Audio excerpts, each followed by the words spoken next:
Ukraine has destroyed Putin's pride, the Oreshnik nuclear complex. Following in the footsteps of the Nazis, Kadyrov's mufti has named Jews as the main enemies of all Muslims. Maksim Galkin is tearing apart the fifth points of Putin'S and Z supporters. Another slap in the face to Trump from Putin? The US president, furious, threatens a nuclear response. Ramzan Kadyrov is walking around like it's his last time. Following the multi-billion-dollar block, a luxury car dealership has opened in Grozny. Riot on the ship. The Kremlin has become overfed and the national republics want to hold Moscow accountable. And Musk wants to get a Russian passport. Hello everyone, my name is Fedor Shelenko, and now we will discuss with you all the most important and resonant things. What people are talking about in the world, in Ukraine, and of course beyond the curb of civilization. About everything that is trending. Let's go. Ukrainian drones wake up, Russians' lights go out. Over the night, Russia was attacked by more than 100 drones. Ukrainian armed forces targeted energy facilities in several Russian regions.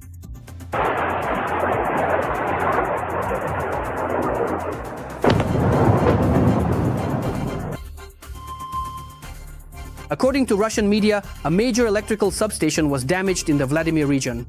In Oriol, the CHP plant was hit. Part of the city was left without power. In Yaroslavl, explosions occurred near the Slavneftyanos oil refinery.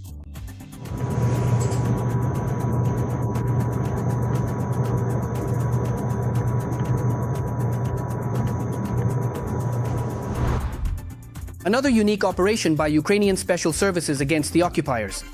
Specifically a Russian nuclear weapons carrier. Ukraine destroyed Putin's pride. The Oreshnik complex, SBU chief Vasyl Malyuk stated that the Oreshnik was destroyed in Putin'S Yar by the SBU and HUR forces. And although the complex was destroyed back in the summer of last year, the special operation was not publicized until today.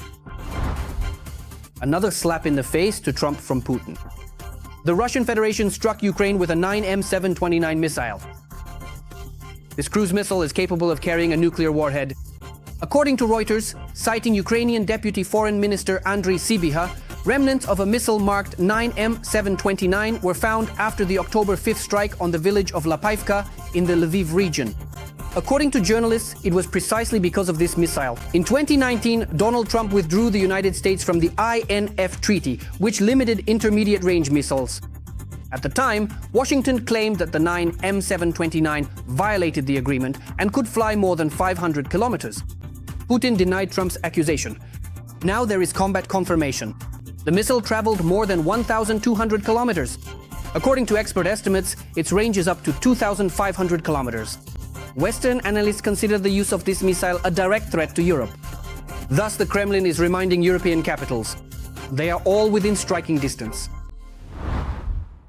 Donald Trump frightened and stirred up the Kremlin's nest of vipers after Putin brandished the Burevestnik, and in response, the US president announced a planned nuclear test. Putin's spokesperson Peskov immediately jumped onto the stage. There really is still a current moratorium in place. First. Second, President Trump, in his statement, mentioned that other countries are supposedly conducting nuclear weapons tests. Until now, we were not aware that anyone was conducting such tests. If in some way the Burevestnik tests are meant, then that is not a nuclear test. Not in any way. All countries are developing their defense systems, but that is not a nuclear test. The task of the mustachioed chatterbox is to convince the American gentleman that nuclear blackmail is, in fact, not really nuclear at all. Like, don't get worked up, Donald. Putin only has one little suitcase for his needs, after all. Scared? Abach again. What did you do? Abach. But Duma clearly won't be able to win Trump over. After all, the Russians always get everything wrong. While Peskov tries to smooth things over, yet another talking head in senility. The Speaker of the State Duma, Vyacheslav Volodin, from the parliament podium. He frightens the West with a straight face, using what would you think, right? The same nuclear weapons. Petrol! Nobody believed it, but the president did. He was in control of the most modern and powerful weapons that had been created. The creation of the Burevestnik made it possible to test the Poseidon. There is no equal to this weapon at all. The president oversaw this project from start to finish. He accompanied the implementation of this project. We see the result. The country's defense capability has increased.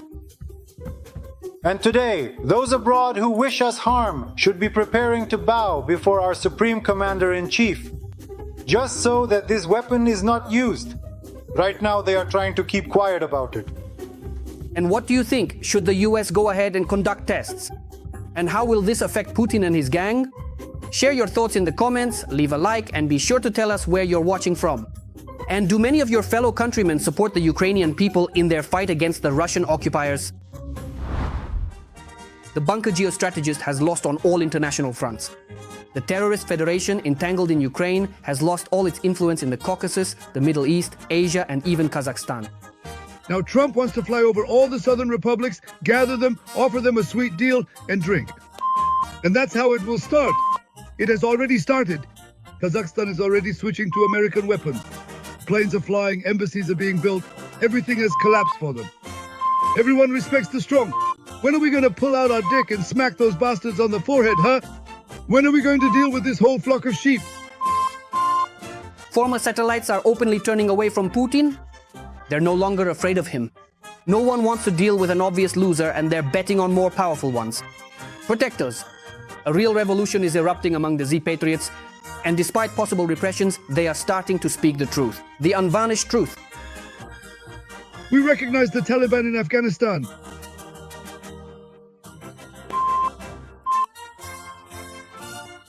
But no one is sitting down with us, just shooting the breeze or whatever. 3 2s never add up to 0. We fly, we drive, we spend money. We need to solve those issues too. There are no Mavics. How are the guys supposed to go on reconnaissance? In the fight against Nazism, the main thing is not to end up targeting ourselves. Kadyrov's mufti, the spiritual leader of Chechnya, Salah Hadjimejev, during the recording of the show Chechen History. On the program War and Peace, he called all Jews enemies of Allah. There have long been enemies of Allah, Jews and the movements they spawned, such as atheism, the mufti stated. Salah Hadjimejev, the chief rabbi of Russia, Berel Lazar, called these words offensive to all Jews. According to him, such statements contradict what has been said for many years in Russia about interfaith harmony. Every voice matters. Join our community, support independent journalism, and help us bring you the truth from Ukraine. Become a member of Ukraine Today. Join us now. Kadyrov's mummy continues to live in luxury against the backdrop of huge losses and war. Before his death, the Chechen sultan decided that we only live once, which means we shouldn't deny ourselves anything. Following the multi-billion ruble district in Grozny, a luxury car rental salon has appeared. Judging by the car prices, only Ramzan, his family, and his closest servants can afford such rentals.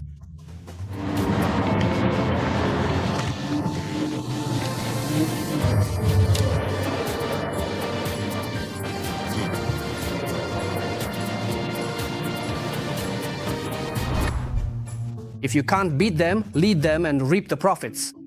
A policeman from the Urals was taking huge bribes, with which, and don't laugh, he renovated the anti-corruption department.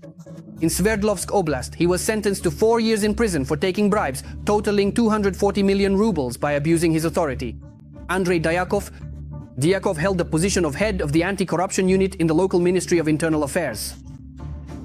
Ditochkin broke the law, but he did it with noble intentions. He sold cars, but he gave the money to children. Of course, he was guilty, but he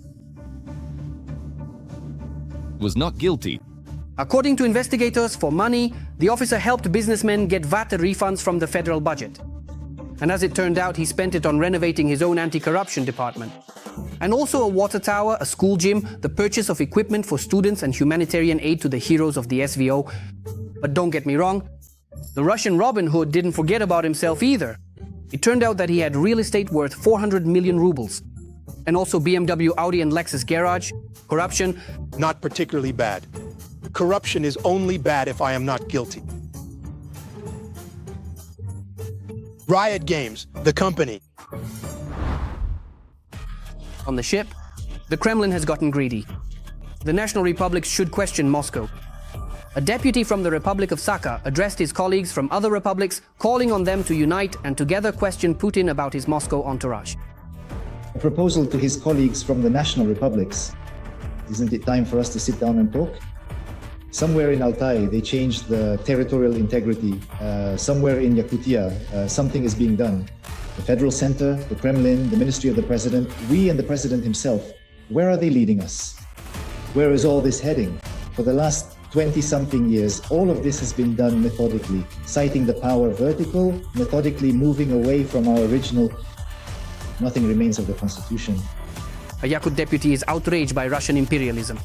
The central authorities live in a hypocritical looking-glass world. They erase the identity of small peoples while at the same time accusing them of separatism and plotting a coup. But we are not an empire yet. We haven't turned into the Russian empire yet. No, not yet. We haven't turned into one. So let's get together and ask Moscow, what's next? What are you doing? Let them say it clearly over there. You all must forget your language because you won't be studying it. You have no rights on your own land, that's it. Moscow decides. It's not right to act this way, gentlemen Muscovites.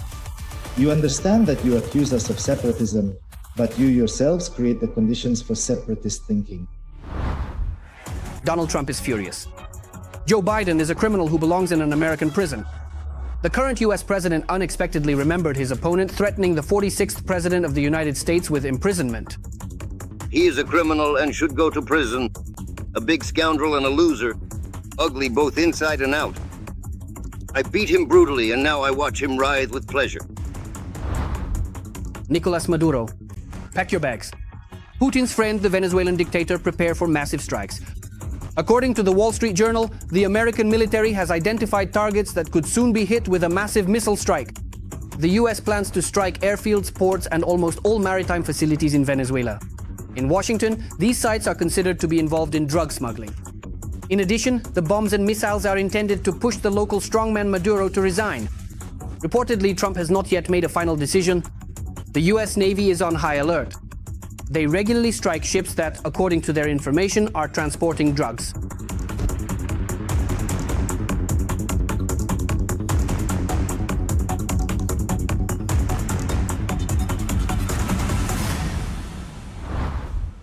Musk is planning to obtain Russian citizenship. The father of the notorious American billionaire Elon Musk said in an interview with Russian propagandists that he wants to get a passport with a two-headed chicken.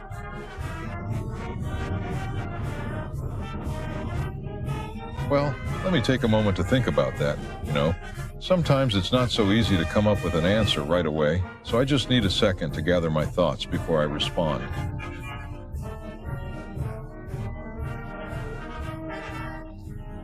So what?